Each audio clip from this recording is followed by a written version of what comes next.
hadirnya forum komunikasi silaturahmi Masjid Musholla ini, ayo sama-sama kita bersatu gaungkan inilah Islam yang sebenarnya, inilah Islam yang hebat itu, inilah Islam yang berkemajuan itu, inilah Islam yang bersatu itu. Saya tanya Ustadz, berapa masjid Ustadz? 38 Pak. Bukan enak menyatukan 38 BKM itu Ustadz. Ini kalau nggak pertolongan Allah, bohong ini semua Pak.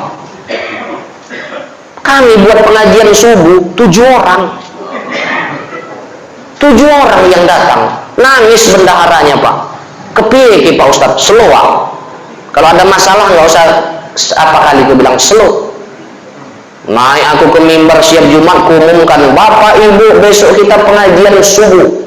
Disediakan lontong sayur, lontong pecel, kopi, susu, teh susu, dan bubur serabi. Kutanya BKM, cukup kas? Cukup 4 Pak. Rame. Terserah mau iman lontong, aku nggak peduli dah. Rame. 4 bulan kami buat, apa kata bendahara? Seret Pak.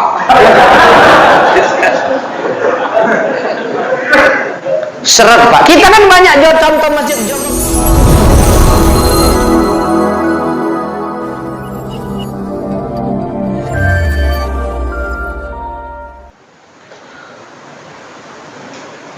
Assalamualaikum warahmatullahi wabarakatuh.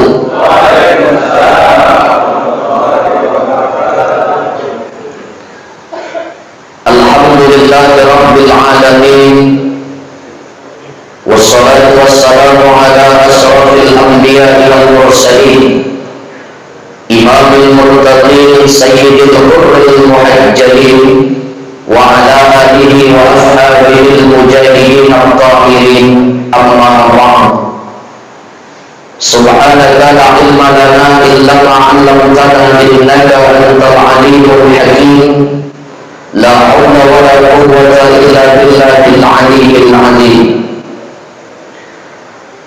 Yang terhormat Bapak Kepala Desa Segenciri, Bapak Sugeng Suheri, yang alhamdulillah pada ahad subuh ini tetap hadir di forum komunikasi silaturahmi Masjid dan Musholla, yang kalau saya ingat ada 2 kali saya memberikan tausiah di forum ini, termasuk dengan hari ini. Beliau ini selalu hadir Pak.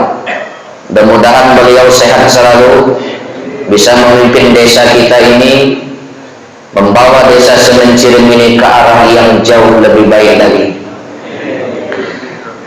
Yang terhormat Bapak Ketua Badan Kemakmuran Masjid Nurul Iman, yang kalau saya tidak khilaf dulu awalnya musola, sekarang jadi masjid. Karena udah jadi masjid, ruko depan harus kita geser dulu supaya masjidnya nampak dari jalan. Mudah-mudahan niat kita terkabul Pak. Tapi yakin dan percayalah kalau untuk masjid itu pasti akan diberikan kemudahan oleh Allah Ta'ala.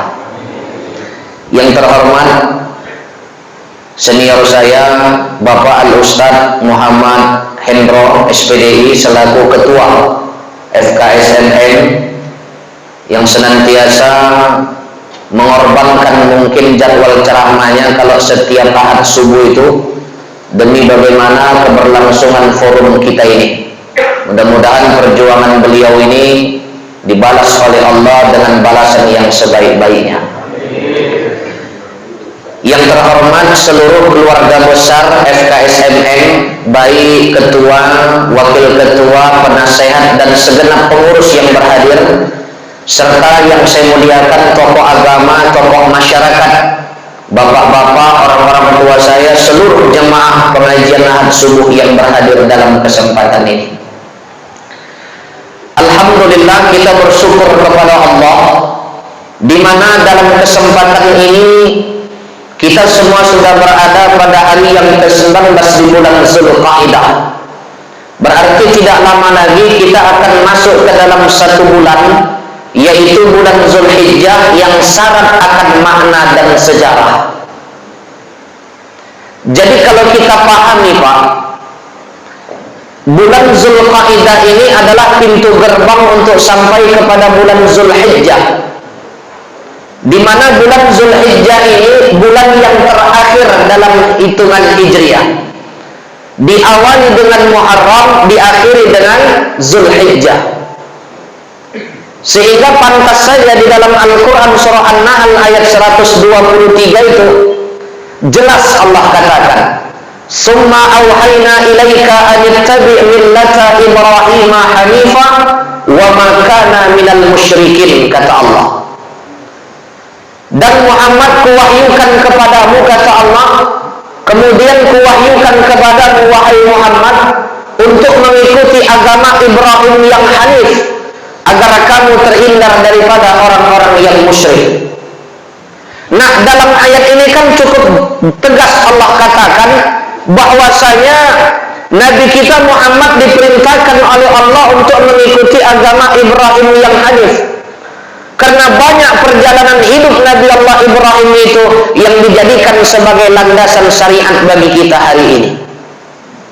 Pertama, apa perjalanan hidup Nabi Allah Ibrahim yang kita jadikan landasan syariat sampai hari ini? Kalau kita rujuk di dalam kitab Tuhfatul Urusi wa Bihajatin Nufus yang ditulis oleh Al-Imam Al-Hafiz Ali As-Suwaisi, beliau katakan pelajaran pertama yang dapat kita ambil dari jalan hidup Nabi Ibrahim yang kita jadikan sebagai landasan syariat adalah sunat Rasul, khitan kalau bahasa kita. 24 Nabi Allah dan Rasul terlahir itu sudah dalam keadaan dikhitan. Tapi ada satu Nabi yang dikhitan belakangan. Siapa? Ibrahim alaihissalam. Bahkan kalau kita lihat dalam salah satu cuplikan hadis dari Abu Hurairah, itu jelas kata Nabi, ikhtatana Ibrahim wa huwa plus-samanina ikhtatana bil qudumi. Rupanya Pak, Nabi Allah Ibrahim itu dikhitan oleh Allah ketika umurnya 80 tahun. Tapi jangan kita bayangkan 80 tahun orang semencirin, repot. Ini kan 80 tahun ukuran umat Nabi Allah Ibrahim.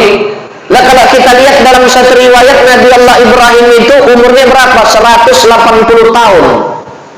Berarti kan kalau 80 tahun masih belia betul beliau. Tapi kalau 80 tahun orang semencirin, saya rasa menterinya pun bingung ini Pak. Ini 80 tahun. Ini intan yang pertama. Kemudian yang kedua, apalagi kalau kita pahami pelajaran penting perjalanan hidup Nabi Allah Ibrahim. Ini Nabi Allah Ibrahim ini digelar oleh Allah menjadi Khalilullah. Nabi Allah Ibrahim terlahir ke dunia dalam suasana negara yang pada waktu itu agak sedikit carut marut. Carut marut dalam hal apa? Carut marut dalam hal akidah. Di mana pada waktu itu Nabi Ibrahim dilahirkan dalam suasana kekuasaan yang cukup mencekam. Rajanya kejamnya luar biasa.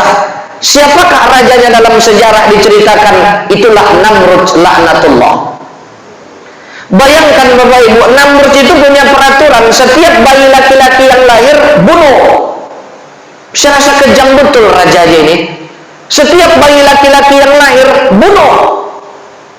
Kalau bayi perempuan Pak, biar aja. Kalau bayi laki-laki bunuh. Pada waktu itu mohon maaf, bencong belum ada Pak. Cuman 2 laki-laki dengan perempuan. Kalau laki-laki lahir Pak, bunuh. Kalau perempuan, biarkan hidup, biarkan hidup. Kalau bahasa kita wis urip. Nah, lantas lahirlah seorang bayi mungil yang diberi nama Ibrahim. Dan yang hebatnya Ibrahim ini punya bapak bernama Azar. Azar ini apa jabatannya? Adalah arsiteknya Raja Namrud laknatullah.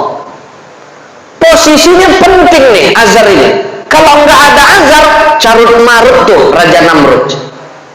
Begitu lahirlah seorang bayi laki-laki dari rahim ibunya Ibrahim, dari istrinya Azar, timbul naluri seorang bapak. Nggak ada bapak itu yang nggak sayang sama anaknya. Termasuk kita bapak-bapak yang hadir pada subuh hari ini, nggak ada kita yang nggak sayang sama anaknya. Kecuali yang di Kabupaten Batubara kemarin Pak. Kalau di Semenciren kasusnya kehilangan ya Pak Kades. Kalau di sana kasusnya luar biasa serem kita. Dia pulang kerja, perutnya lapar, istrinya belum masak. Lapar dia, anaknya nangis, umur 2 tahun. Karena perutnya lapar, dia bunuh anaknya. Jadi saya juga waktu itu ketemu, saya bilang begini sama ada kawan-kawan di sana, nggak usah dipenjara lah, menghabiskan anggaran belanja negara saja. Jadi kayak mana Pak Ustadz? Gampang. Biarkan aja dia hidup. Saya bilang nggak apa-apa. Biarkan dia hidup. Di mana hidupnya? Letakkan di kolam lele. Selesai. Nah artinya bagaimana? Kan luar biasa ini Pak.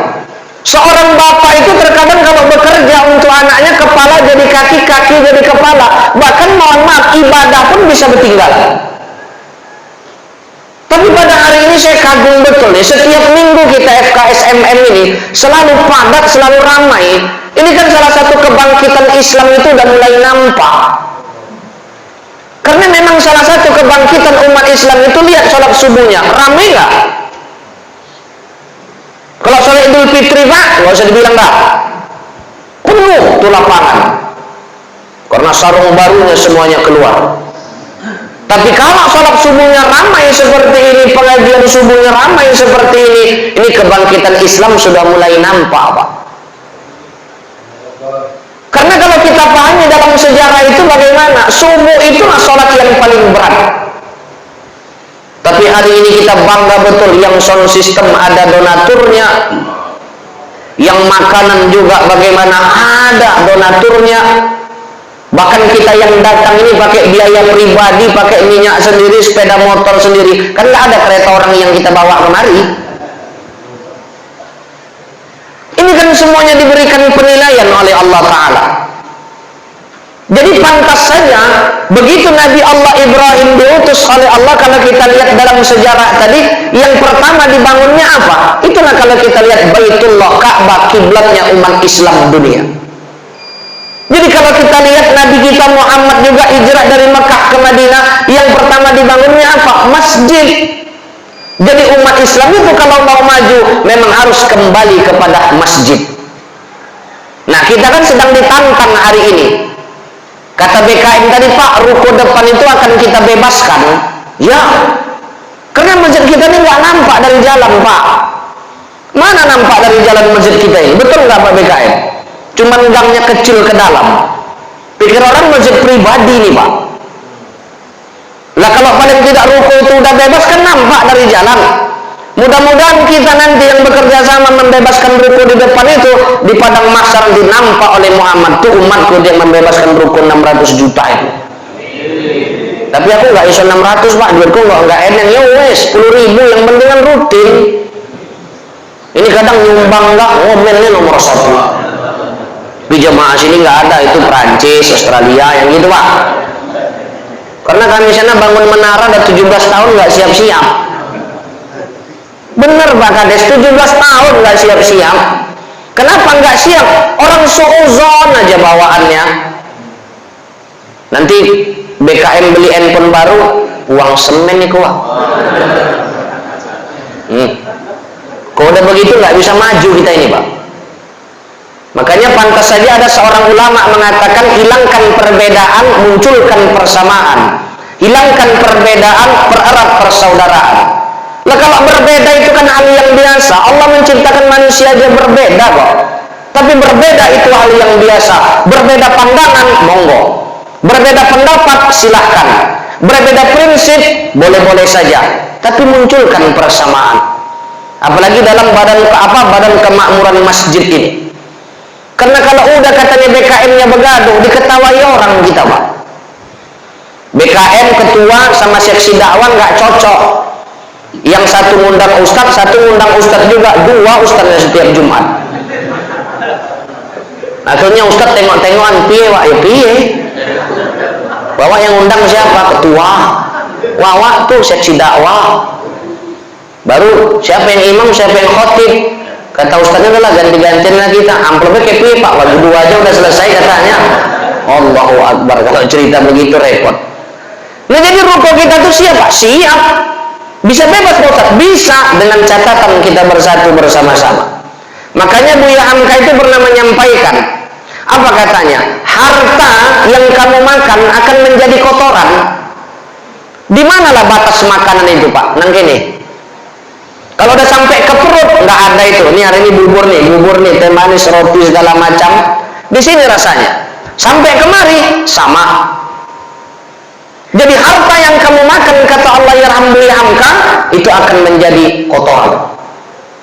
Dan harta yang kamu simpan terus menjadi rebutan ahli waris. Dan harta yang kamu sedekahkan di jalan Allah, kata beliau, itu akan menjadi simpanan tabungan amalmu kelak di akhirat. Jadi kalau kita tanya hidup kita ini singkat Bapak Ibu, nggak pala panjangnya hidup kita ini. Kalau Nabi Allah Ibrahim tadi 180 tahun, yang paling singkat kan umur Nabi kita 63 tahun. Kalau ada orang saya mencirin dusun 1 pasar 4 umurnya di atas 70 tahun, itu termasuk udah hebat betul itu Pak. Udah hebat betul itu. Makanya tadi saya terhanya juga kalau Ustadz Endro bilang tadi banyak maling di tempat kita ini, maling kereta segala macam. Saya 2 kali di Masjid Agung Binjai hilang sepatuku. Jadi nggak di sini aja malingnya Ustadz, di sana pun banyak juga. Aku heran juga. Begitu siap sholat mana sepatu hilang. Mungkin dia mengamalkan ambil yang baik tinggalkan yang jelek. Betul.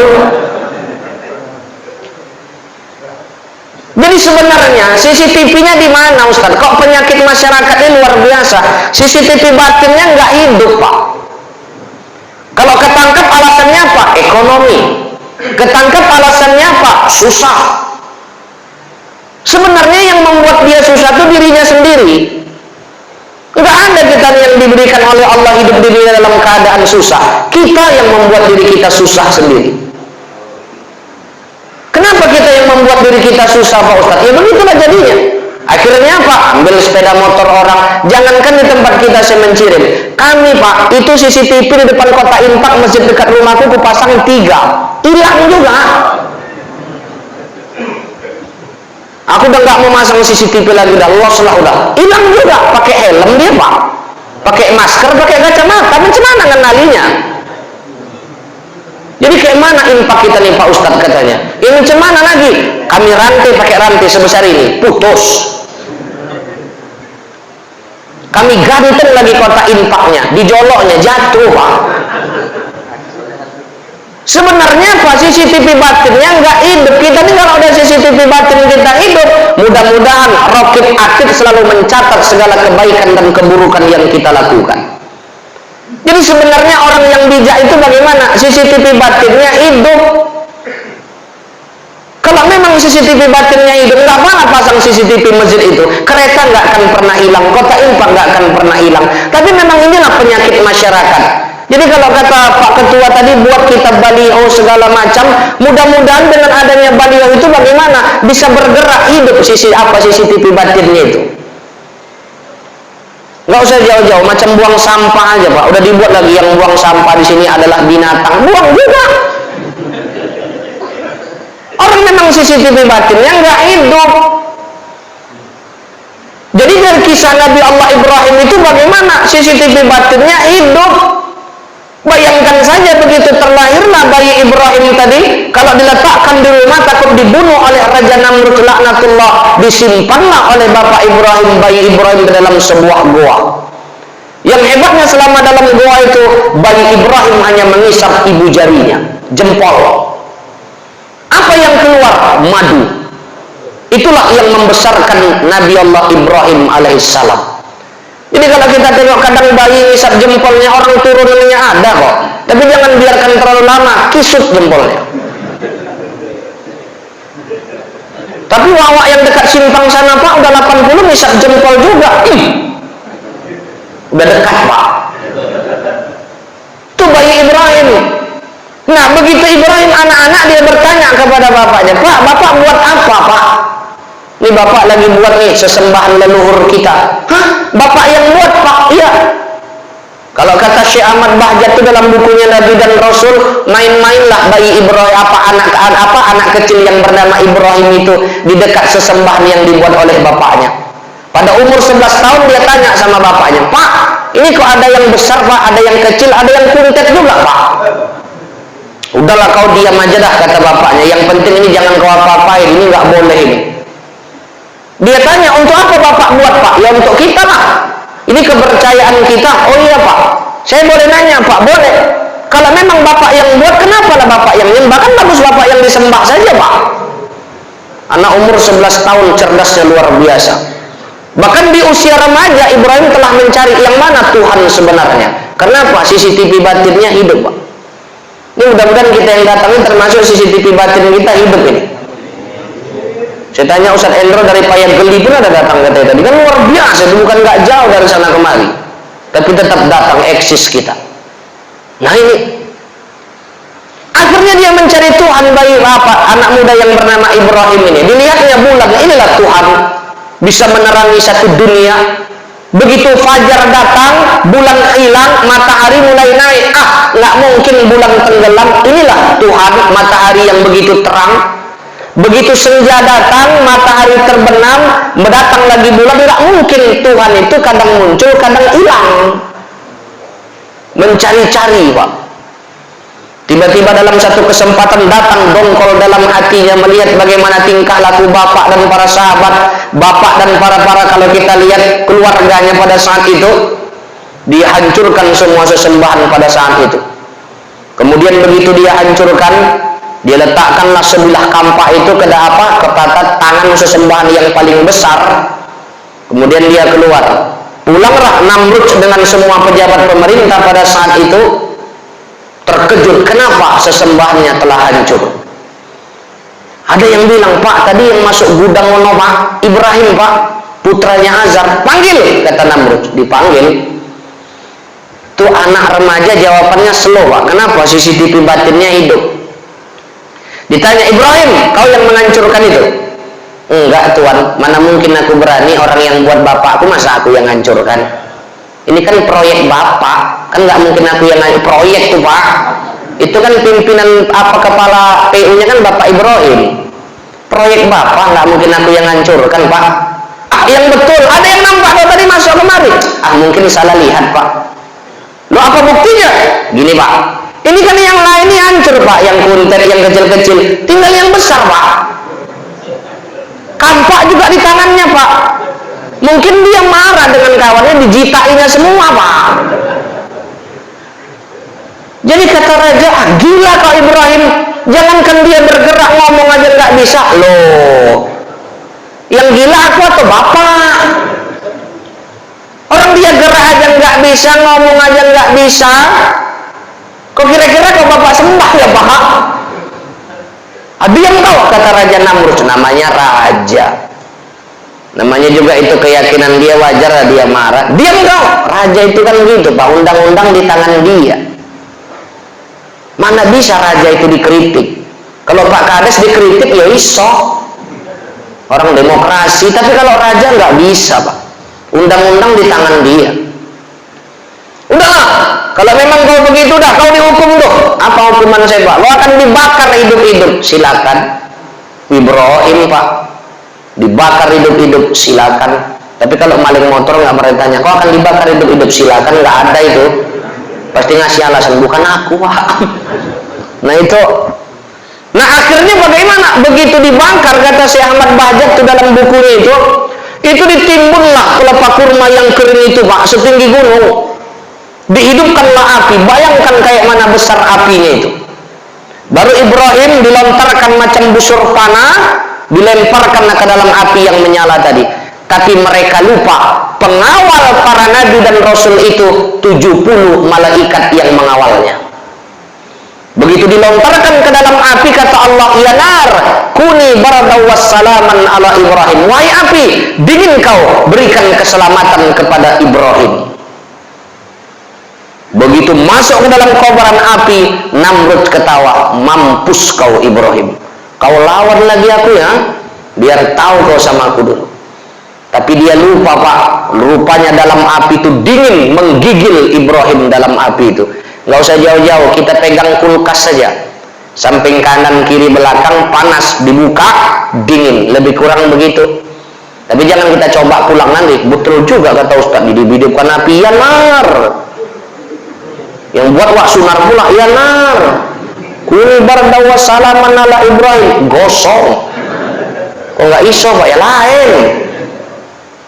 Begitu habis tadi pelepah kurma yang kering terbakar, tinggal debu, kata Namrud, selesai sudah Ibrahim. Dilawannya lagi aku. Apa? Debu bergerak, ternyata keluar Ibrahim dari dalam debu, gumpalan debu tadi. Bajunya pun terbakar pun tidak, Pak. Namrud geleng kepala. Singkat cerita, Namrud akhirnya mengikut agama Ibrahim. Kenapa rupanya? Kagum dengan kehebatan Ibrahim. Kalau para nabi itu diberikan apa Ustaz? Mukjizat. Kalau kita tingkat yang rendah ini apa? Paling tidak maunah lah. Kalau Pak BKM Masjid Nurul Iman dikasih maunah. Ngomongnya cuma sikit aja, tolong doa restu. Nggak minta sumbangan kok.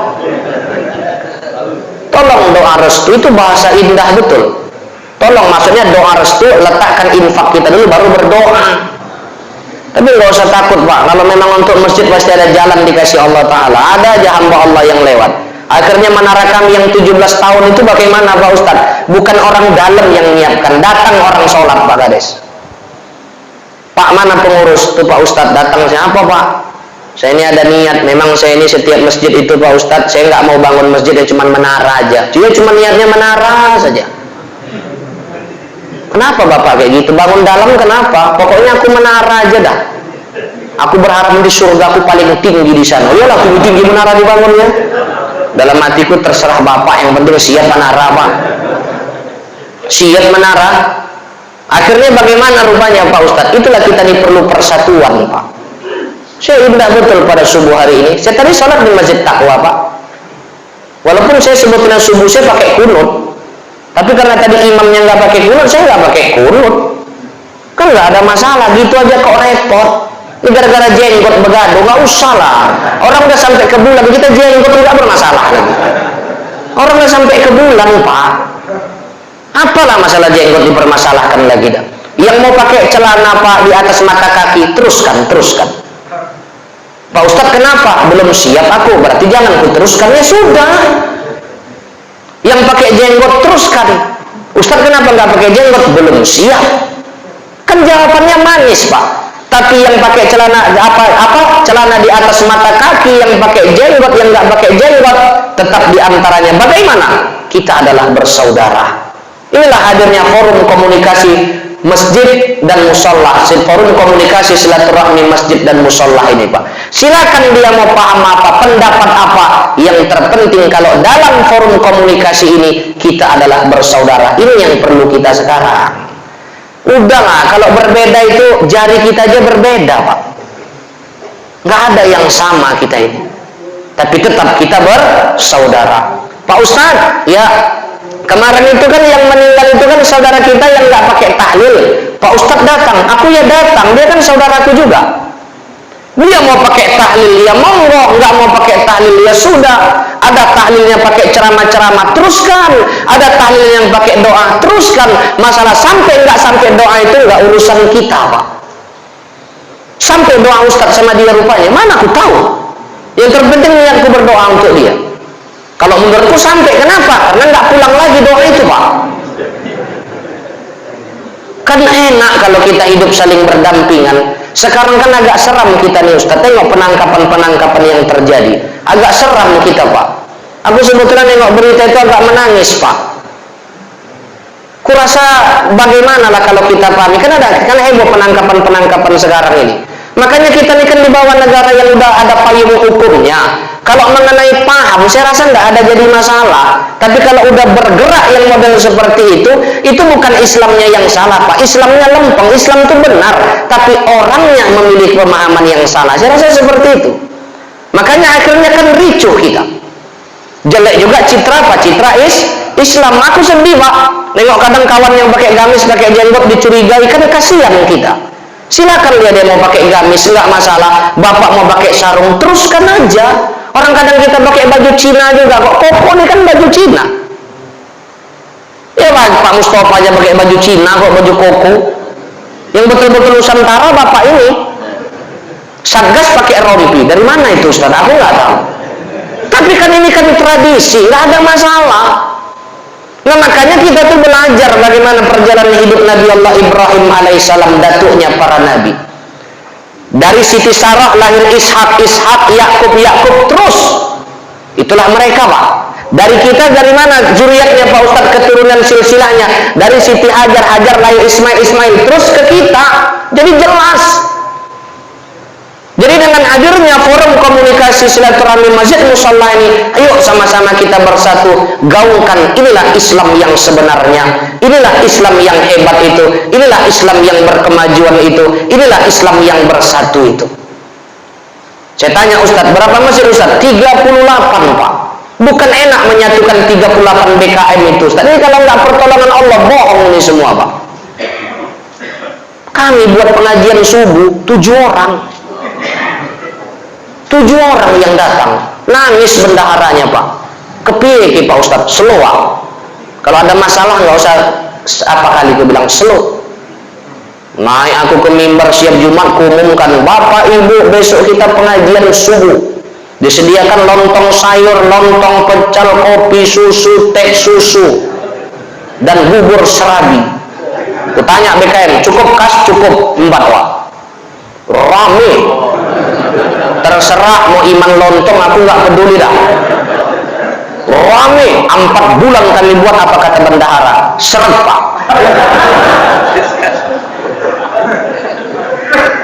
Seret Pak. Kita kan banyak contoh masjid Jogokarian kan Pak Kades. Rupanya pernah saya tanya, ada apa pangkat orang tua studi banding ke sana. Donaturnya kuat Pak Kades. Yang untuk ustadz ini, yang untuk renovasi masjid ini, yang untuk listrik ini, yang untuk bagaimana kalau ada kendaraan yang hilang di masjid ini. Ya hebat kalau kayak gitu. Kita semua dari kota infak mencret. Ini cerita jujur-jujur aja nih Pak, nggak usah jauh-jauh. Di Binjai itu ada masjid bangunan pribadi, itu lagi viral juga, itu boleh juga YouTuber nanti kesana juga diliput itu. Sudirman, itu Ustadz, dia semua membiayainya. Jadi kota infak yang jalan tuh khusus untuk fakir miskin. Ya sejahtera. Ustadz kalau undang ceramah ke sana senyum kok. Enggak kalau cerita materi YouTuber begitu. Jadi ku tanya, Ji, berapa setiap bulan? Enggak banyak, 50 juta. Ya wajar lah dengan usaha dia, berarti kan Allah buka pintu hatinya. Banyak begitu di masjid di Binjai itu juga Pak, luar biasa. Ada lagi masjid Nurul Yakin begitu juga. Itu di apa membackup biaya terutamanya apa bidadari grup. Wah, hidup pengajiannya Pak. Udahlah jangan pikirkan, yang penting setiap Jumat setiap minggu ada kajian. Luar biasa. Begitu jemaah yang datang, sarung satu setiap pulang, rame penuh pakai tenda sekarang BKM. Kita kan perlu umat Islam yang model begini. Jadi kita bilang yang terlalu jauh kita mencontoh. Jogokarian itu bagus saya bilang, tapi kita lihat bagaimana donaturnya. Sama kayak FKSMM ini. Siapa yang mendonatur sound system ini setiap kita pengajian? Hebat itu Pak. Makanya jangan apa terus. Kalau untuk syiar itu tidak ada masalah kok. Kutanya Pak Haji, 50 juta lah setiap bulan tumpur. Enggak. Ya Allah Pak, luar biasa saya lihat. Jadi kota infak yang jalan tuh BKM itu untuk khusus fakir miskin. Setiap minggu Pak, setiap bulan bagi-bagi beras dari umat untuk umat, kembali lagi kepada umat. Kita kalau ada umat Islam yang model kayak gitu rata-rata Pak, maju kita ini. Tapi kadang pelitnya nggak hilang. Tahu pelit? Itu sepupuan sama medit Pak. Pak tolong kenapa? Aku aja nyarinya capek kok. Memang capek. Itu Pak, 600 juta itu Pak. Lagi kesian kali masjid kita nggak nampak Pak. Nanti nampaknya itu ya nampak. Kalau cuma cerita nampak kalau nggak kita usahakan.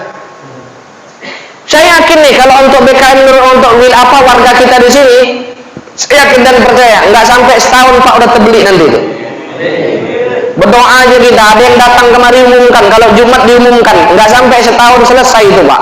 Walaupun mungkin nanti udah terbeli masih cicilan, udah mau yang punya ruko di sana segala macam, udah bisa itu. Tapi keyakinan. Nanti saya tanya, Ji kenapa bisa begitu hebatnya? Karena aku dulu susah Ustadz. Setelah Allah kasih aku rezeki yang demikian luar biasa, apa salahnya kalau aku kembalikan lagi kepada umat? Nah, ini Pak Kades barometer untuk kita. Kita Desa Semenciren Kabupaten Deli Serdang nih, kalau ada yang kaya model begitu, ini mudah-mudahan nih. Kenapa begitu Pak Ustadz nih kita Pak? Jadi barometernya kita nggak usah terlalu jauh. Tapi tinggal lagi tugas kita hari ini, masa sudah bergerak seperti ini, kita sudah ramai seperti ini, tinggal bagaimana menimbulkan semangat kita. Berbagilah selagi ada dalam diri kita, jangan tunggu kaya baru berbagi, karena kalau udah kaya nggak akan kepikir lagi itu. Jadi orang kaya yang sebenarnya siapa? Orang yang mampu berbagi walaupun hanya 1 rupiah, itulah yang mampu dalam dirinya. 4 bulan pengajian subuh kami penuh masjid. Bulan yang kelima BKM tekor. Kayak mana Pak Ustadz? Slow, nggak usah kita umumkan. Orang yang datang, cuman teh manis yang ada. Bulan yang ke-6 separuh Pak. Berarti dalam hatiku, oh inilah pengaruhnya, inilah mungkin alasannya. Nah intinya bagaimana? Tugas kita itu kan untuk memakmurkan masjid, untuk meramaikan masjid. Karena Nabi Allah Ibrahim alaihissalam dengan putranya Ismail itu bagaimana membangun kiblat umat Islam dunia yang menjadi tempat ruku dan sujud umat Islam. Intinya apa? Juga bangun masjid. Nabi kita Muhammad juga apa? Bangun masjid, makmurkan masjid. Kalau udah masjidnya makmur, kata Allah dalam hadis qudsi, orang yang datang ke masjid adalah tamuku. Yang namanya tamuku pasti tidak akan kusia-siakan hidupnya. Ini Nurul Iman udah jadi masjid. Berarti udah ada Jumat.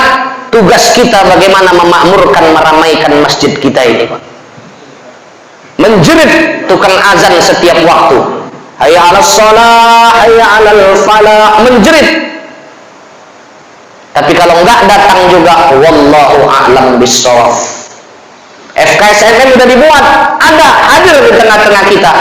Kalau toh juga kita enggak mengindahkan bagaimana forum komunikasi masjid musholah kita ini, berarti kita termasuk orang-orang yang rugi. Karena hidup ini cukup singkat Pak. Saya ditelepon, Ustadz, Abang Ono udah meninggal. Ya Allah, semalam baru ketemu undangan, kata-katawa satu meja. Tadi dapat telepon, Ustadz, Abang Ono udah meninggal. Ya Allah, ya Rabb, sakit apa? Tiba-tiba sesak napasnya. Kapan? Tadi malam. La ilaha illallah. Singkat betul umur ini. Coba saya kasih contoh, pejabat, konglomerat, hartawan, kalau dia meninggal dunia, jenis kain kafannya sama nggak Pak? Ada rupanya ditempa pakai wiron orang itu? Nggak ada, sama. Begitu masuk ke lubang kubur, yang Bilal tanya, sama nggak? Disandarkan ke lubang kubur, Toyota Alphard-nya 3 tinggal Pak. Mobil mewahnya berapa biji, rukunya berjejer tinggal. Yang dibawa apa? Amal dengan helaian kain kafan yang hanya 3 lapis itu. Ditimbunlah ke dalam tanah tersebut, ditutup lagi dalam tanah itu. Apa yang terjadi? Ya Allah, ya Rabb, nggak ada apa-apanya kita di hadapan Allah. Jadi ayo manfaatkan nikmat umur yang Allah berikan kepada kita. Ayo kita ramaikan majelis kita ini. Kita hidupkan syiar dengan catatan kita adalah pejuang-pejuang Islam, dengan catatan bagaimana untuk memakmurkan masjid. Kalau memakmurkan masjid nggak ada yang salah. Negara pun tidak melarang kalau umat Islam memakmurkan masjid. Bahkan dari masjid kita bangkit, dari masjid kita hidup, dari masjid kita maju. Kenapa? Karena memang masjid adalah pusat peradaban. Sehingga pantas saja kalau Dewan Masjid Indonesia mengatakan fungsi masjid hanya bukan untuk beribadah, tapi fungsi masjid juga untuk mempersatukan umat. Karena Nabi 13 tahun di Mekah, 10 tahun di Madinah, niat yang pertama adalah untuk mempersatukan umat yang berpecah belah. Mudah-mudahan FKSNN Desa Semenciren Kecamatan Sunggal ini dapat menjadi barometer Pak. Kita juga udah punya media sosial, para youtuber syariah, ini menjadi barometer. Kenapa Sunggal bisa buat, yang lain kenapa nggak bisa buat? Kenapa Sunggal bisa hidup forum komunikasi masjid musolahnya, kenapa yang lain tidak? Mudah-mudahan Pak, satu langkah kita setiap subuh ini dihitung amal jariah oleh Allah Subhanahu wa Ta'ala. Sehingga di bulan Zulhijjah ini, ayo sama-sama mudah-mudahan diberikan kelebihan rezeki kita oleh Allah Ta'ala, kita manfaatkan, kita gunakan dengan sebaik-baiknya. Sama-sama kita berharap memohon kepada Allah agar forum kita ini udah 3 tahun Ustaz ya, mudah-mudahan terus berkelanjutan. Bawa lagi masjid-masjid yang belum tergabung, bila perlu semua masjid yang ada di Kecamatan Sunggal ini bisa tergabung dengan niat untuk menyatukan visi dan misi kita, menghebatkan, menghidupkan ruh Islam itu kembali. Terkadang banyak masjid tapi enggak hidup. Mudah-mudahan kita masjidnya banyak, hidup dengan adanya majelis ini. Yang dari Payaguli juga bawa yang lain lagi kawan-kawan kita supaya jadi contoh dan barometer bagi kita semua. Saya rasa karena udah hampir jam 7 kurang dapat saya sampaikan, semoga bermanfaat. Terima kasih atas segala perhatian, mohon maaf atas segala kekurangan. Usikum wa nafsi bitaqwallah. Wassalamualaikum warahmatullahi wabarakatuh.